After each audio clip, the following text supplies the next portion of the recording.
감독님, 네. 본인의 이름을 걸고 갤러리를 운영한다 하면 어떻게 생각하시나요? 글쎄요, 아무래도 이름을 걸고 하니까 책임감이 무엇보다 중요하지 않을까요?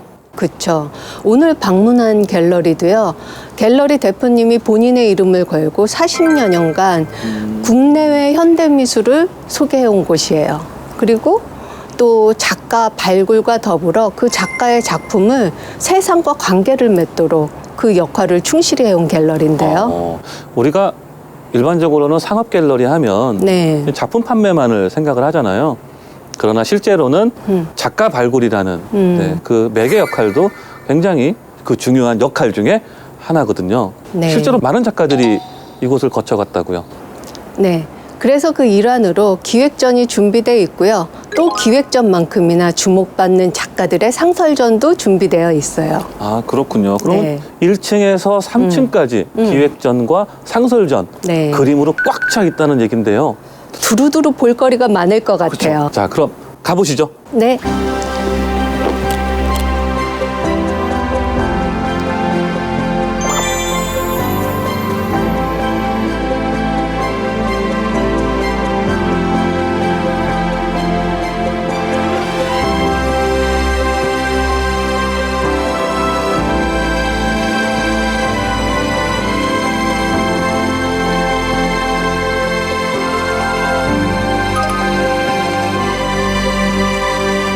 박여숙 화랑하면 네. 강남의 대표적인 화랑이었잖아요. 그쵸. 소위 그 청담동 시대를 이끈 화랑이었는데 경리단길로 이전을 했어요. 네. 이제 청담동에 이어 여기 경리단길도 예술의 메카로 이끄시려고 오셨군요. 이제 저희 화랑이 가면 이렇게 자연적으로 뭐가 이렇게 형성이 되는 것 같아요. 제가 청담동에 자리 잡았을 때도 거기가 네. 점점 이제 레스토랑도 많이 들어오고 갤러리도 많이 들어와서 푸드밸리라고 조성이 돼서 굉장히 활성화됐었는데 여기도 이제 제가 들어오니까 이제 많은 이제 화랑들이 생기고 되게 이 동네가 재밌어요. 이 활기가 있어요. 어쨌거나 이태원도 가깝고. 그래서 저는 이 동네를 굉장히 아주 좋아합니다. 네, 만족도가 높으신 것 같아요. 네, 맞습니다. 예.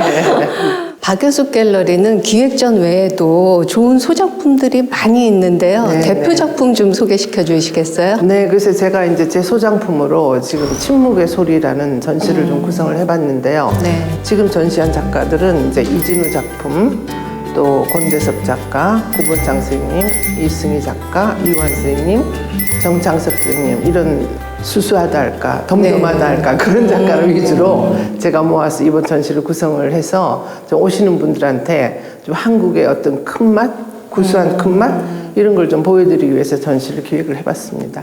네. 군더더기를 뺀 정제된 네, 네. 예술 작품. 네. 네. 그럼 여기에서 좀 특이한 재료로 눈에 띄는 재료가 이 숯을 이용한 작업인데 네. 어떤 작업인가요? 이제 이 작가는 파리에 계시는 이진우라는 작가인데요. 이 작가는 파리에 제가 호텔에 걸려 있는 걸 박서부 선생님하고 저 그때 같이 있었는데요. 박서부 작품을 보시더니 아, 저 작품은 한국 작가다. 찾아내라. 이래갖고 찾아낸 작가예요. 이진우 선생님이. 그래서 최근에는 한국에도 많이 알려져 있지만 그전에는 파리에 계셨기 때문에 잘 몰랐었어요, 저도. 네. 근데 실제로 이렇게 그 작업을 접하고 보니까 너무 이제 이 재료가 숯하고 한지를 수십 겹을 올려서 이거를 쇠솔로 문지르고 때리고 해서 이제 작업을 하는 건데 굉장히 이게 무거워요. 종이가 워낙 많이 이렇게 중첩이 돼 있기 때문에. 근데 이 작품을 보면은 추상인데 이게 어떻게 보면 굉장히 몽환적인 풍경화 같기도 하고 네. 뭔가 좀 아른한 그런 느낌이 너무 좋고 해서요. 이 작가를 제가 요새 열심히 아주 프로모션을 하고 있고요. 그 다음에 또 이승희 작가는 네. 저는 한국의 그 백자를 가장 아름답다고 생각하는 미술의 형태인데요. 백자를 그 도자로 그림을 그리는 거예요. 그러니까 도자 회화인 거죠. 제가 좋아하는 스타일이에요. 네. 그래서 제가 열심히 소개를 하고 있습니다. 왠지 그 한국성이라는 맥락이 다 있는 다 작품들이네요. 네, 그렇습니다. 척 봐도 한국 사람이 그렇습니다. 했음을 알 수 네. 있는 작품. 네, 네, 네. 듣고 보니까 네. 작품에 대한 상세한 이해가 되는 것 같아요. 네.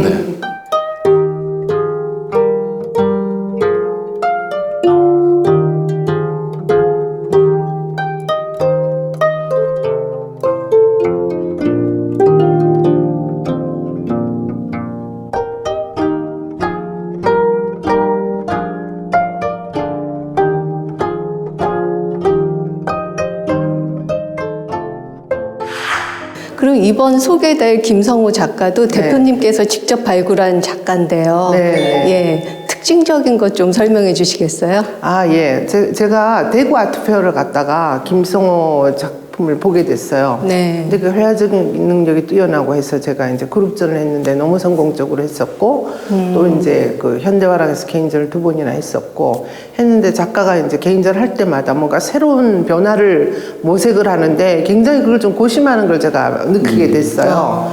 그래서 이제 한 2년 전부터 대화를 계속 하다가 이제 새로운 형태의 회화가 나오게 됐는데 작업이 굉장히 좋아진 것 같아요. 한번 내려가셔서요. 그 작가가 있으니까 작품 설명도 한번 들어보시고 전시 한번 보시기 바랍니다.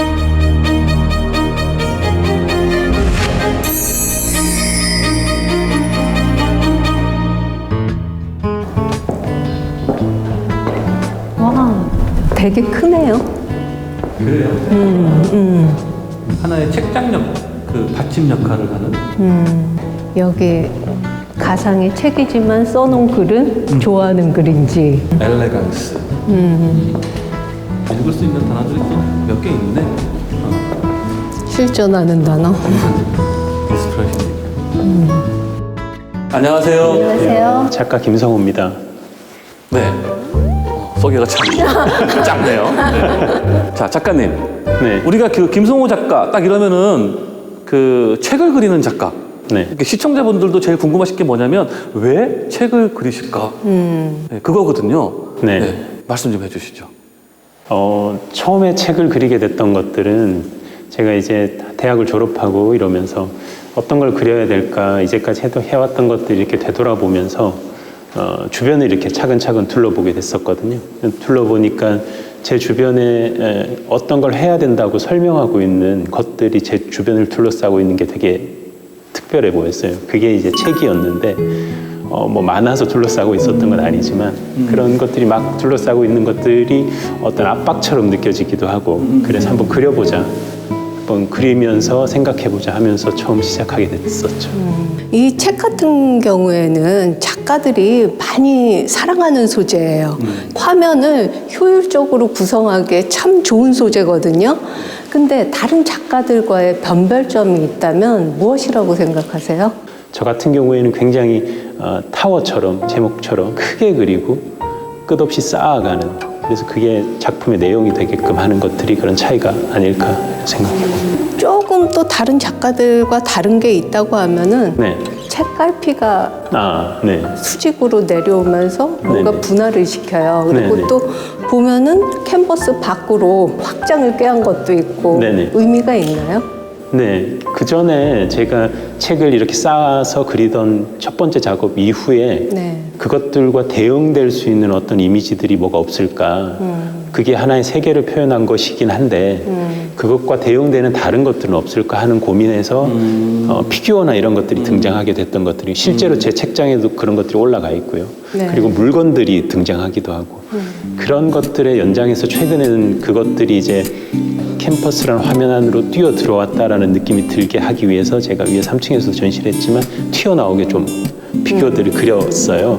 그것들과 연장해서 여기서도 책갈피가 이런 것들과 개입하고 책갈피는 책들 속에 들어가서 개입하기도 하고 갈라 담기도 하고 의미를 방점을 찍기도 하잖아요. 근데 그런 것들이 그 안에 들어가 있어야 되는데 그러지 않고 나와 있죠. 그리고 밖으로 삐져나와 있기까지 하고 그런 것들이 그런 제 생각들을 좀 표현할 수 있지 않을까 해서 넣게 됐습니다. 이번 전시를 관통하는 네. 주제가 볼륨 타워 레트로토피아라고 네. 알고 있는데요. 네. 자, 레트로토피아. 예, 이게 어떤 의미입니까? 레트로토피아는 이 기존에 있는 말인데 지크문트 바우만이라는 사람이 쓴 책에 그 내용들이 있어요. 이제 현대인들이 과거부터 이제 투쟁을 통해서 어떤 결과를 이루어냈죠. 뭐 민주주의도 만들고 여러 가지 이제 그런 결과들이 만들어내는 것이 좋을 줄 알았는데 막상 닥쳐보니 생각보다 문제들이 많다는 거죠. 그래서 그것을 이루어냈던 어떤 순간으로 자꾸 회귀하려는 그때는 완벽했으니까 이루어냈다라는 행복이 있던 그 순간을 회귀하려는 그런 경향들이 보인다라는 이야기들이 있어요. 그리고 그것에 대한 최고의 순간을 네, 그리워하는 그렇죠. 네. 그런 것들을 이제 시대 현상들과 연결지어 가지고 이런 현상들이 그러해서 생기고 있다. 그리고 최근에 뭐 레트로 유행도 그런 네. 것의 일환일 수 있겠고요. 이제 그런 것들을 표현해보자. 그런 것들을 제 작품 속에 좀 넣어보자. 제가 세계를 표현하고 있으니 이제 그러면서 이제 그런 제목을 정하고 이런 이미지를 선택하게 됐던 거죠. 네. 그랬군요.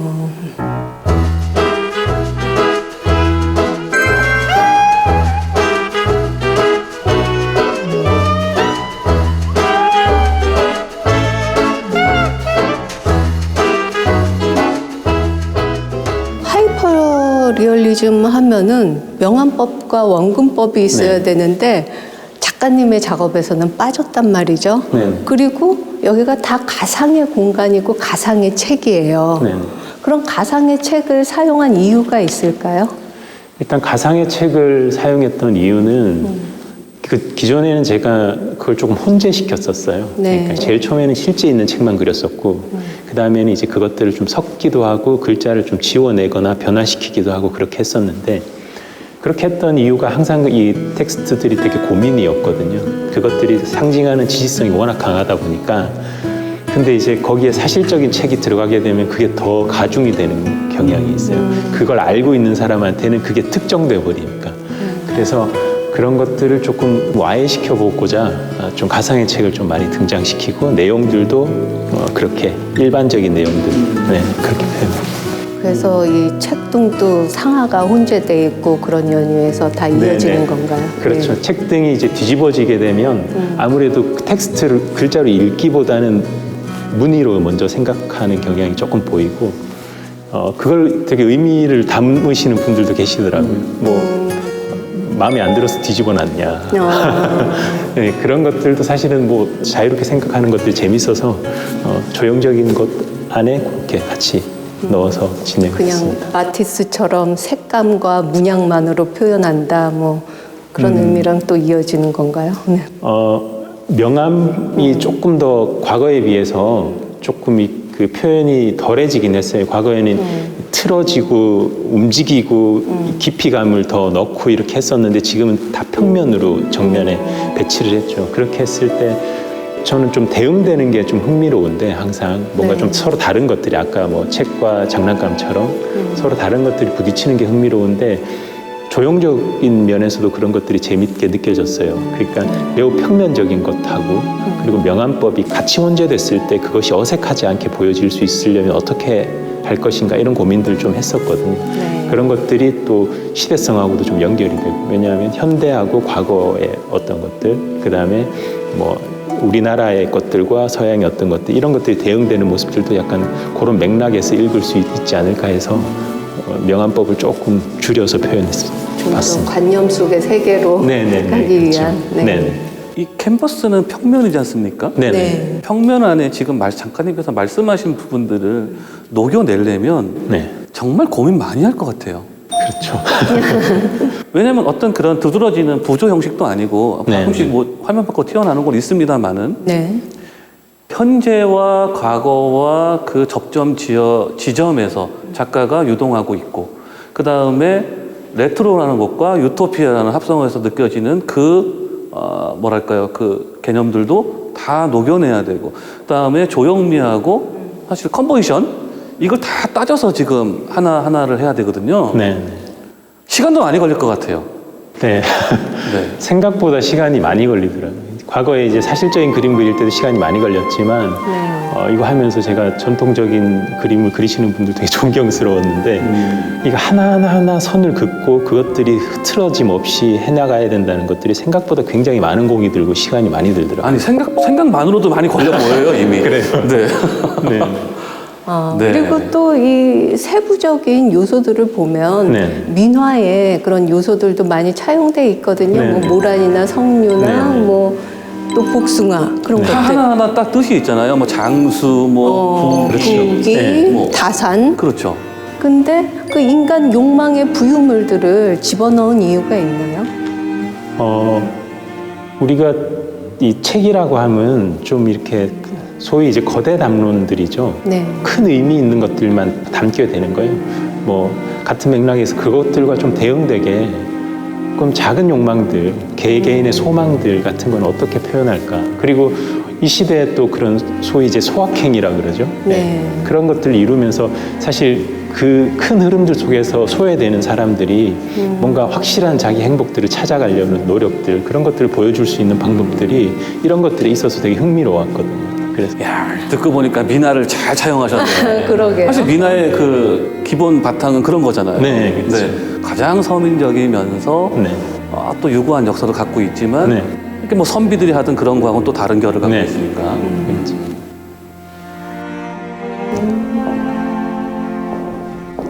국화도 찬란하게 피었고.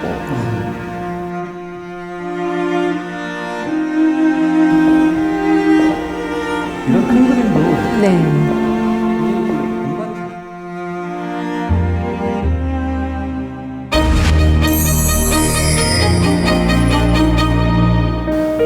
김성호 작가님의 전시를 보니까요. 네. 과거와 현재, 전통과 현대를 말 그대로 레트로토피아라는 의미 속에 참 잘 흥미롭게 녹여냈구나 하는 생각을 해봤습니다. 네. 김성호 작가의 과거에 대한 회귀는 결국 과거와 현재의 끊임없는 소통 과정을 통해서 미래에 대한 꿈을 쫓는 유토피아를 꿈꾸는 행위가 아니었나 싶어요. 네, 저도 비슷한 맥락에서 전시 작품을 봤고요. 네. 자, 오늘은 여기서 마치는 걸로 할까요? 그럴까요? 네, 딜라이브가 제안하는 문화충전 미술여행 뚜루드 갤러리. 갤러리.